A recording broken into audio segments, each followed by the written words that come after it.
9. Hi there, everyone. Here's some of what's heading your way tonight. Your News at 9 officials are asking for your help getting 2 escaped inmates back behind bars. As the school year draws to a close for many districts across the 4 states, they're now taking the opportunity to look back at the past year on the lessons they've learned. I'm Chris Warner. We'll hear from officials with the Joplin and Neosho school districts on some of those lessons learned and what you can expect for the upcoming school year. 1 year after the death of George Floyd, his family met with President Biden and lawmakers here in Washington, D.C. I'm Lauren Blanchard, plus the latest on where a bipartisan police reform bill stands coming up. Doug Eddy has weather tonight. Danny Turner has sports. This is KOAM News at 9 on Fox 410. The 4 states' most watched news starts now.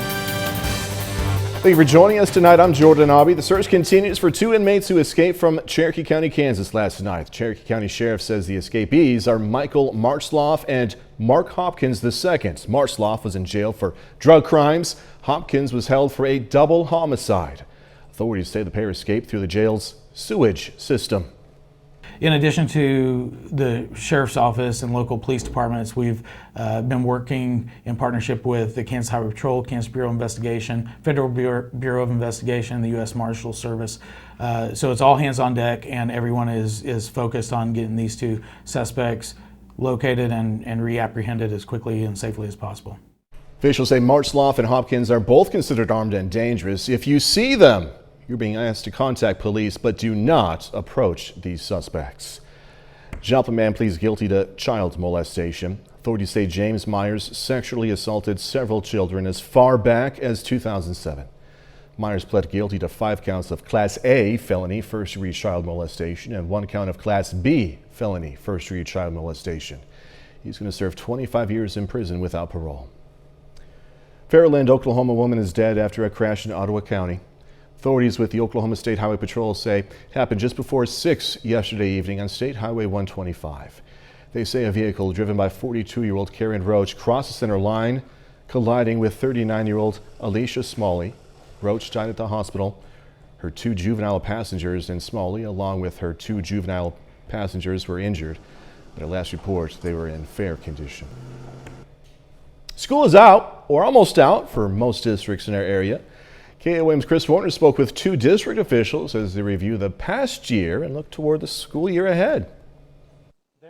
The 2020-2021 school year presented a number of unique challenges for districts in our area when it came to planning how students would get back to class. I remember saying at the beginning of the year when we were planning so specifically our COVID reentry plans and all the safety protocols and how our buildings would look, we said, if this goes well, at the end of the year, we're going to think that we overreacted.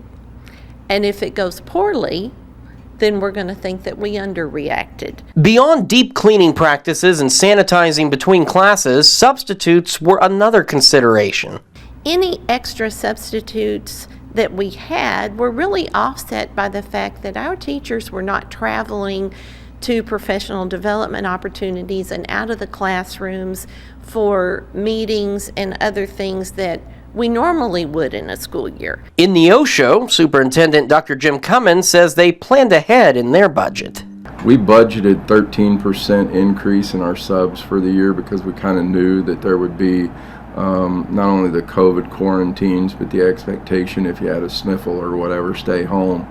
And we're at about 8% over prior year. When it comes to getting kids back to class this fall, both districts are hoping for something closer to normal. It'll be a lot of return to normalcy. I think we've learned some things about social distancing, about flu season, some things that will certainly help us sanitation wise, and there will be some things that we do differently than we have in the past. But in a lot of regards, it'll be normal. Well, we're very hopeful that what students and parents can expect is a real return to our traditions and more normal, open for business type activity. In Joplin and Neosho, Chris Warner, KOAM News. Neosho's mask mandate ends tomorrow. Joplin School Board met tonight, and one of the items they discussed, their own district-wide mask mandate. The school board voted to end that mandate. School officials say students and staff have done great masking the past year, but it's time to move forward.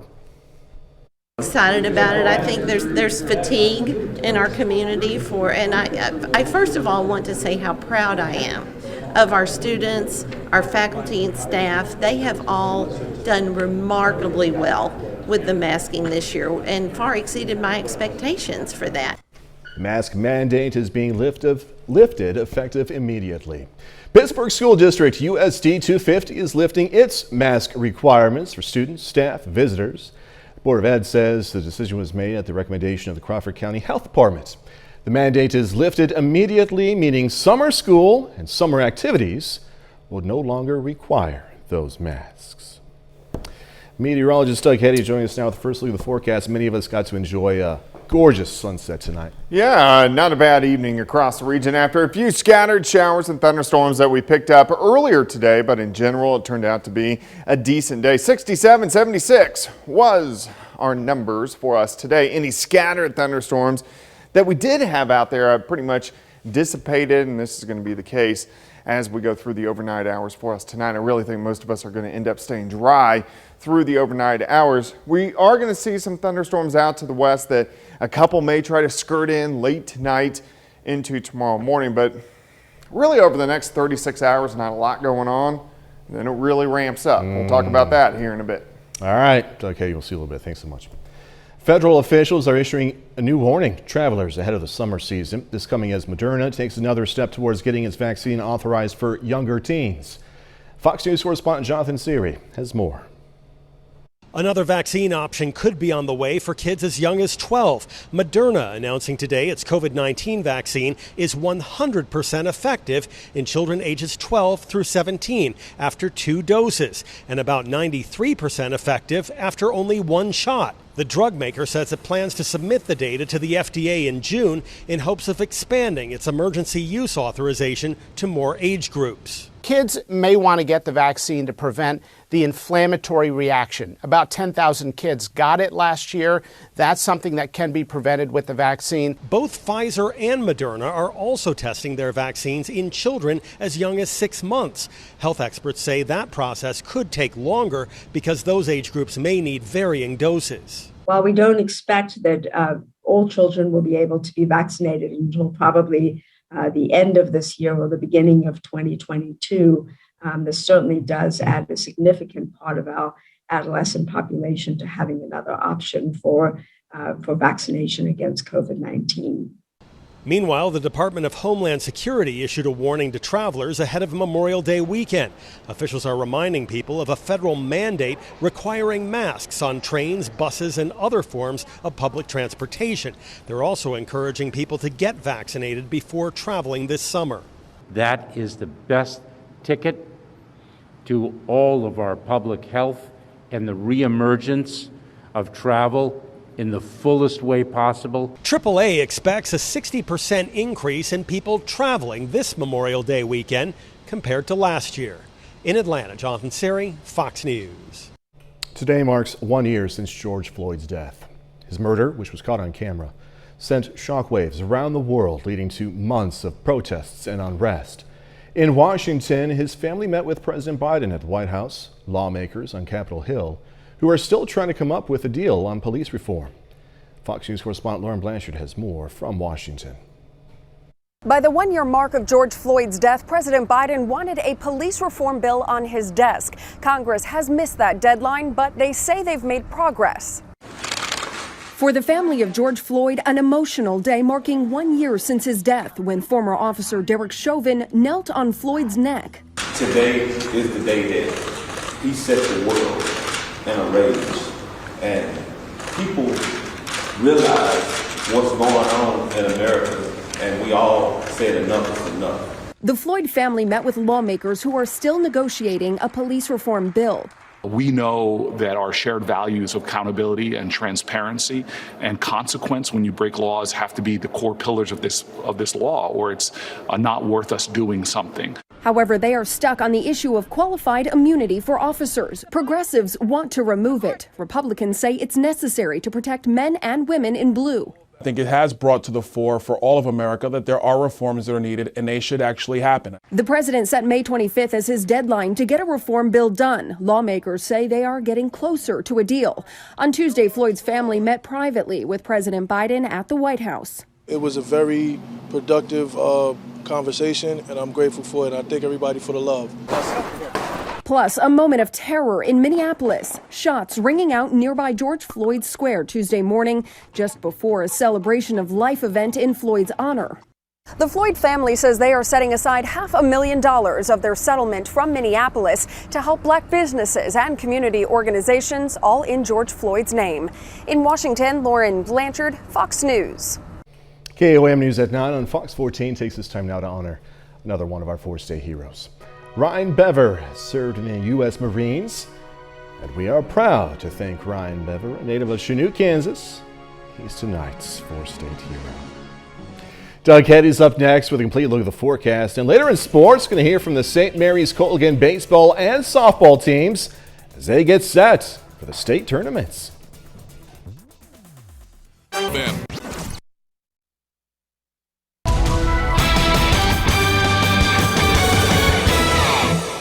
Well, it turned out to be an okay day for us today. A lot of clouds, some scattered showers and thunderstorms across the region earlier this morning, and then again a few popping up during the afternoon into the evening hours, but most of the evening has been pretty good across the region. Nice time lapse Indigo Sky Casino and Resort, of course, Indigo just outside of Seneca, Missouri. Temps right now upper 60s to lower 70s. It looks pretty good currently. We are sitting at 71, had a nice sunset this evening. West winds are light, humidity is at 87%. Any scattered showers or thunderstorms we did see out there earlier today are pretty much dissipated.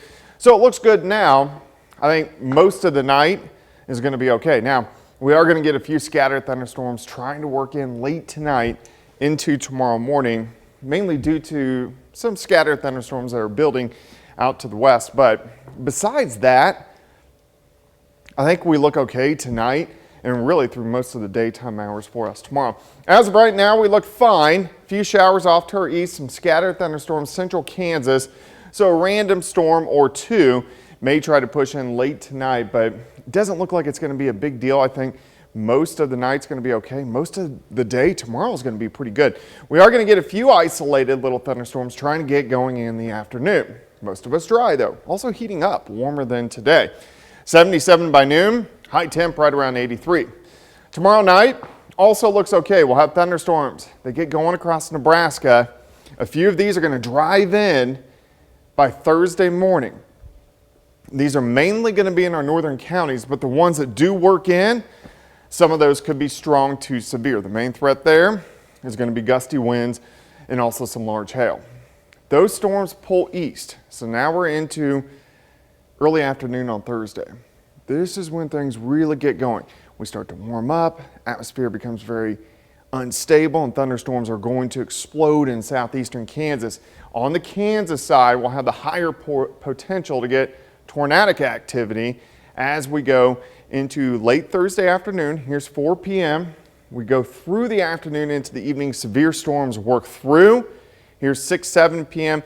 Most of this should be out by 9 or 10. But it is that perfect window of the day that we could get some really powerful storms as we go into Thursday evening. So this isn't tomorrow, this is Thursday, 2 days away. Still something we want to keep our eyes on. So severe threat Thursday, at least an elevated threat, if not a little bit higher. And this is mainly going to be for, again, gusty winds, some large hail. I am going to elevate the tornado threat, especially on the leading edge of this, 3, 4, 5, 6 o'clock. And then we'll make hail, wind, and rain a high threat as we go into Thursday evening. So something we want to watch over the next 2 days as we continue. Of course, we're in May, so we're still in severe weather season. Even though this season has been pretty good so far. 83 tomorrow, 84 Thursday. Cooling down. The holiday weekend is going to be great, but it's kind of chilly for people who want to break out, get the swimming pool or the lake or anything like that, but not bad. Yeah, just have to see how things progress and have a plan in place. You got it. As always, Doug Head, we'll see you in a little bit. Thank you so much. Coming up, keeping the peace. Secretary of State Antony Blinken says now is the time to chart a better course for the Middle East. I'm Mal Rivera in Washington with more on his talks with Israeli and Palestinian officials. Secretary of State Antony Blinken is in the Middle East aiming to shore up the ceasefire agreement between Israel and Hamas militants who rule Gaza. The 11-day conflict killed more than 250 people before the truce was reached. Fox News correspondent Madeline Rivera is in Washington with more details on Secretary Blinken's visit. Humanitarian aid is now flowing into Gaza after Israel allowed supplies to enter the region. So far, the ceasefire that ended 11 days of fighting between Israel and Hamas militants is holding, albeit fragile. Secretary of State Antony Blinken is hoping to bolster it in his first visit to the region. Leaders on both sides will need to chart a better course, starting by making real improvements in the lives of people in Israel, Gaza, and the West Bank. Secretary Blinken reaffirmed U.S. commitment to Israel's security, but Blinken says they also want to rebuild the country's relationship with Palestinians and the Palestinian Authority. To that end, he says the U.S. will reopen a consulate in Jerusalem, which former President Trump had closed after he moved the American embassy to the city. And Secretary Blinken announced roughly $112 million in new humanitarian and developmental aid for Palestinians. Across these efforts, we will work with partners to ensure that Hamas does not benefit from these reconstruction efforts. Meanwhile, Republicans are doubling down on their support of Israel, especially in the wake of several anti-Semitic attacks throughout the country, which they say progressive Democrats have done little to condemn. Perhaps because Israel has become a strangely controversial issue on the far left, the condemnations do not seem to be flowing quite as easily and unequivocally as they should. Secretary Blinken is expected to be in the Middle East until Thursday and is set to visit Egypt and Jordan too. In Washington, Mal Rivera, Fox News. Just ahead, still searching for answers. Government officials are demanding answers after a U.S. intelligence report claims Chinese lab workers were sick with COVID-19 before the pandemic spread around the world. I'm Jackie Ibanez. More on that story straight ahead. Initial investigations into the potential origin of COVID-19 in China are coming under fire as a growing number of U.S. officials say a new report suggests the virus may have come from inside a lab, not spread from animals to humans. Fox News correspondent Jackie Ibanez has the response from the White House as the Biden administration supports another investigation by the World Health Organization. Additional calls for another investigation into the origins of COVID-19 are heating up after a U.S. intelligence document reported at least 3 workers from a lab in Wuhan, China, first became sick with coronavirus symptoms back in November of 2019. Chinese officials say these claims are nothing more than false allegations. The Wuhan Institute of Virology had not been exposed to COVID-19 before December 30th, 2019, and a zero infection record is kept among its staff and graduate students so far. Therefore, the report you mentioned that 3 people at the Wuhan Institute of Virology fell ill is totally untrue. The World Health Organization first sent a team to investigate the lab and various markets back in January. But officials determined the coronavirus likely spread from animals to humans. Through these field trips and in-depth visits, members of the mission unanimously agreed that the allegation of lab leaking is extremely unlikely. Still, the White House says a cooperative global approach is needed to get to the bottom of this. What I would caution anyone doing is leaping ahead of an actual international process. We don't have enough data and information to jump to a conclusion. Meanwhile, the United Nations says the only way to defeat the virus is by working together. World leaders must urgently step up with a global plan for equitable access to COVID-19 vaccines. UN officials warn COVID-19 could surge again if poorer countries don't get assistance in vaccinating and treating their sick, adding the virus will continue to mutate if it's not wiped out. Jackie Ibanez, Fox News. Coming up, if you hate dealing with mosquitoes, well, we're going to tell you what U.S. cities have the most of these pests. City of Angels could soon be nicknamed after another winged creature. You could call it the City of Mosquitoes. Here's why. LA is being singled out for its abundance of the insect. The pest control company Orkin says LA is at the top of its list of American cities with the most mosquitoes. The bugs are not only a nuisance, their bites can potentially transmit diseases such as West Nile virus, Eastern equine encephalitis, and Zika virus. Now, just in case you're wondering, Atlanta, Washington, D.C., Dallas, and Chicago round out the top 5 cities with the highest densities of mosquitoes. Mosquitoes are annoying no matter what time of day, right? No matter when. But it seems especially at night, you know? Mosquitoes and flies, they insist on flying by your ear. Or maybe it sounds like zzz, zzz, zzz. 30 more minutes, news, weather, and sports coming your way. You're going to hear about plans for a new roundabout in southwest Missouri. Plus, some area kindergartners participate in an autism simulation activity to get an understanding of what people with autism experience. Drivers in Jasper County, Missouri can expect delays and road closures when work begins on June 1st for a new roundabout at the intersection of 171 and YY. MoDOT officials say the change is coming to enhance safety in the area. Now, the existing intersection is close to the railroad tracks that run along 171. That means vehicles, especially large semis and farm equipment, approaching from the west on YY have to stop across from the railroad tracks, waiting for a gap in traffic. Well, the new roundabout intersection will be moved to prevent that from happening.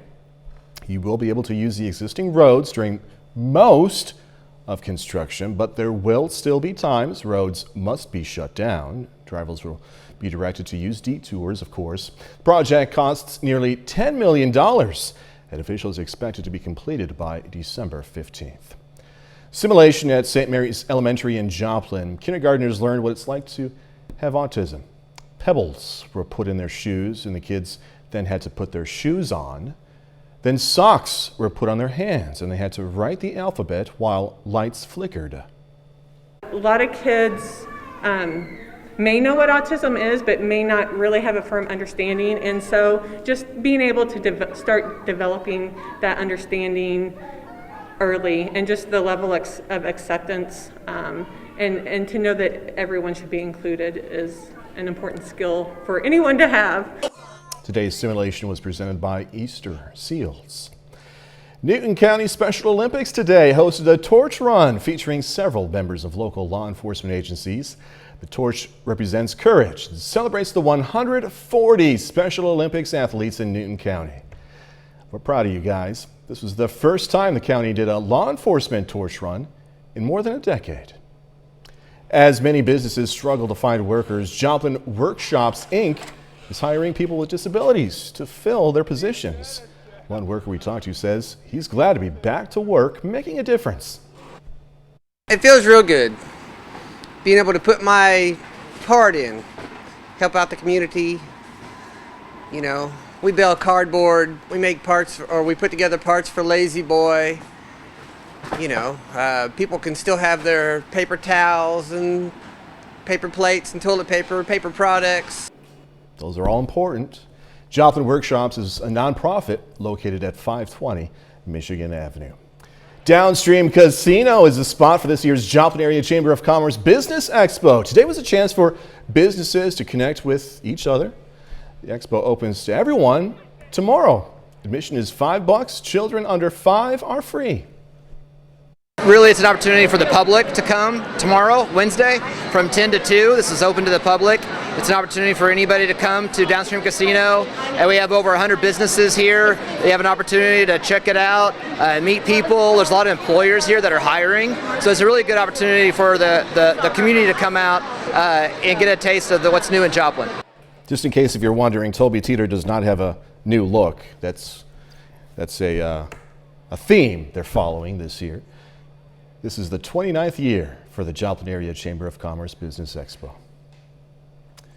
George Floyd was killed 1 year ago today. As we heard about earlier, his family met with the president to push for nationwide police reform as people around the country remember Floyd and reflect on race in America and policing a year later. Fox News correspondent Garrett Teddy has more from Minneapolis.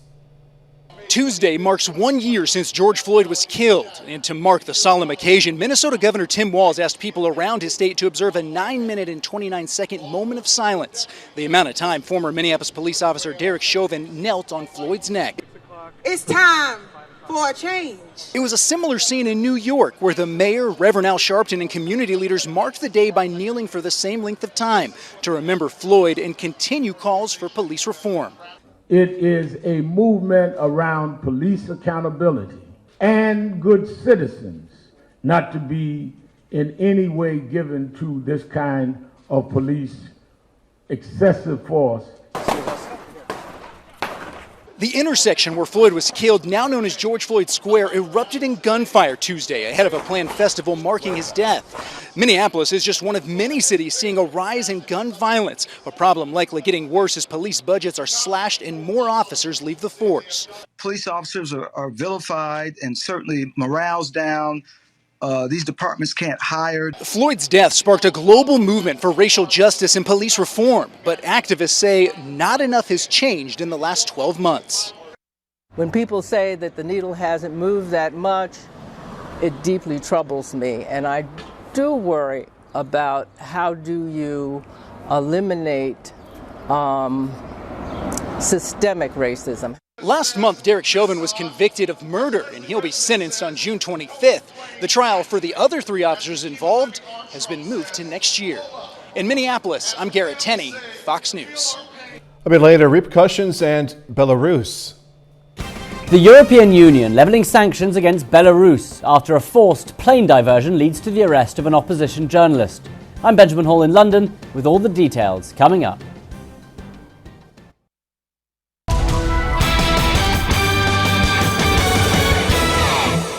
Not bad for us today. We did get some scattered showers and a few thunderstorms across the region, and we have more as we really go through the next few days. I think tonight, tomorrow is going to be fairly quiet. Then it will start to pick up again. Indigo Sky Casino and Resort, of course, just outside of Seneca, Missouri, looks pretty good. Temps right now, upper 60s to near 70 degrees. We'll kind of hold mid 60s as we go through the overnight hours. We are looking off toward the northeast from the east side of Joplin.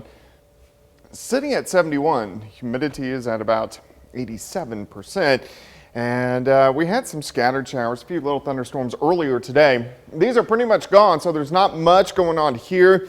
I don't think we're going to see much as we go through the overnight hours for us tonight. Pretty quiet, but there are some thunderstorms out to the west, central parts of Kansas, and some of those may try to affect us late tonight into the morning hours tomorrow. These are going to stay pretty isolated, but they are going to be hit and miss. But a few of those may try to get in very late tonight, but I really think most of us stay dry. So pretty quiet night, warm up quickly through the morning hours. We could get a few isolated afternoon storms, most of us dry. Here's your day planner for you. We're going to start at 64, 77 by noon, then a high temp right around 83 as we go into the afternoon with that slight chance for a storm. All right, let's go into tomorrow night. I think we're okay. We're going to get thunderstorms mainly to our north, but some of these are going to try to work in by Thursday morning, mainly the northern half of the 4-state area, but some strong scattered storms Thursday morning. By Thursday afternoon, our atmosphere destabilizes. We heat up into the 80s again, and especially southeastern Kansas, right ahead of the I-35 corridor, thunderstorms are going to blow up. These will quickly go severe. I think the first few hours we definitely have a tornado threat, and then we'll kind of switch over to a hail and wind threat as these storms drive through as we head into Thursday evening. Most of these are going to be gone after midnight. We may get a few stragglers behind it, but this is mainly going to be Thursday afternoon, Thursday evening that we have to watch. And that's why we have a severe threat, an elevated, at least an elevated threat, if not moderate to high, as we go into Thursday afternoon. Main time, 3 p.m. till about midnight. I'm going to elevate the tornado threat, but we'll keep it there for now. This is still 2 days away. High threat for hail, high threat for wind, high threat for heavy amounts of rain, which obviously is something we want to watch. All right, 83 tomorrow, 84 on Thursday. We do cool down. It's still going to be nice, but we cool down a little bit by Friday. In fact, the holiday weekend looks great. A little chilly to kind of kick off the summer activities, mid-70s. The whole weekend looks pretty good. Thunderstorm chances back in late Monday into Tuesday. Severe threat returns, especially late next week. Okay. You and Nick Kelly, of course, going to keep an eye on everything. Doug Heddy, thank you. Coming up in sports, the state golf tournament in Kansas wrapping up today. A few local athletes finishing near the top. Plus, St. Mary's Colgan baseball and softball teams preparing for their state tournaments. Danny Terzer has it all next.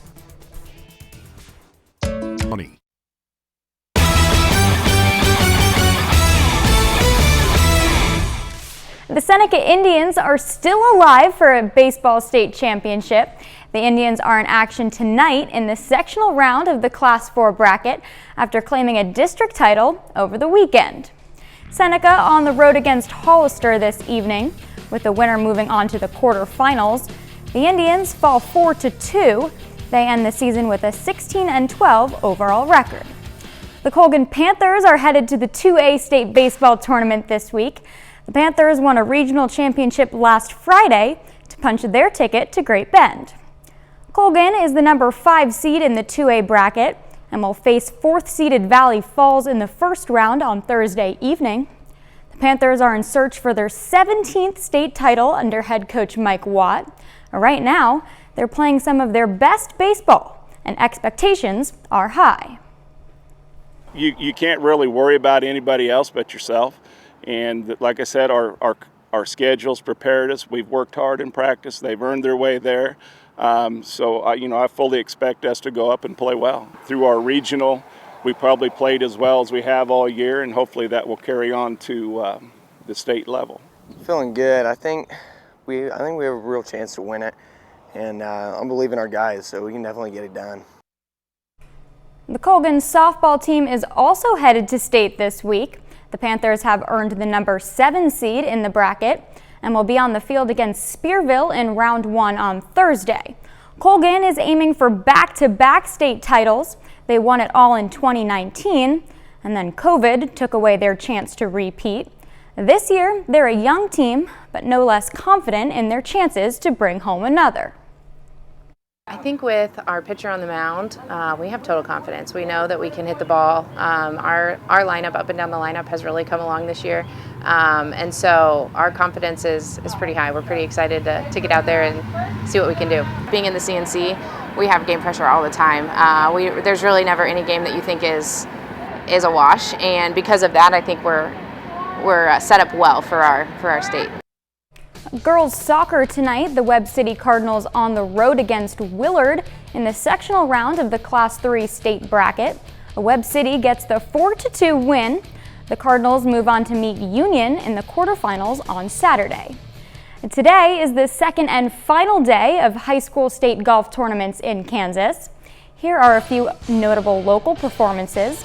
In Class 4A, Chanute's Drayton Cleaver shoots a 72 today.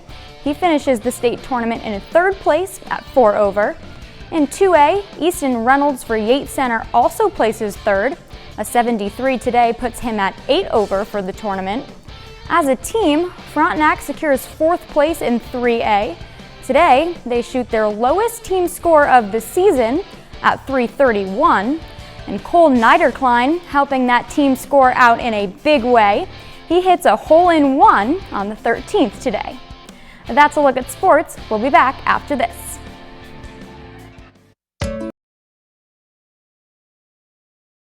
The European Union taking swift action against Belarus after their leader forced a plane landing in order to detain a journalist. Fox News correspondent Benjamin Hall has more from London. The forced landing of a passenger flight by Belarus was dangerous and unacceptable. There must be an urgent international investigation. Pressure mounting against Belarus Tuesday after the country's leader forced the diversion of a passenger jet in order to arrest an opposition journalist. 26-year-old Roman Protasevich was detained on Sunday when the Ryanair flight was forced to land after crews were told there was a bomb threat. Many in the West calling the incident state-sponsored hijacking. Following his arrest, Protasevich was seen in a short video clip aired on Belarusian state television, in which he appears to be confessing to several of the charges leveled against him. A spokesperson for the United Nations calling for Protasevich's immediate release, saying his confession is likely not voluntary. We fear for Roman Protasevich's safety and wish to seek assurances that he is treated humanely and is not subjected to ill treatment or torture. In response to the incident, the European Union has banned Belarusian airlines from using the airspace in airports of the 27-nation bloc, while recommending European airlines avoid Belarusian airspace. Many airlines already bypassing Belarus as of today. Such abuse of state power against a journalist for exercising functions that are protected under international law is receiving and deserves the strongest condemnation. Belarus has defended its actions, saying they invite international aviation, US and European authorities to investigate the incident. In London, Benjamin Hall, Fox News. Coming up, a new comedy series about an important question. What do our pets say to each other? The new comedy Housebroken is making its big premiere on the Fox TV lineup. This group of animated animals are bringing big laughs from a star-studded cast. Here's Fox's Ashley Dvorkin.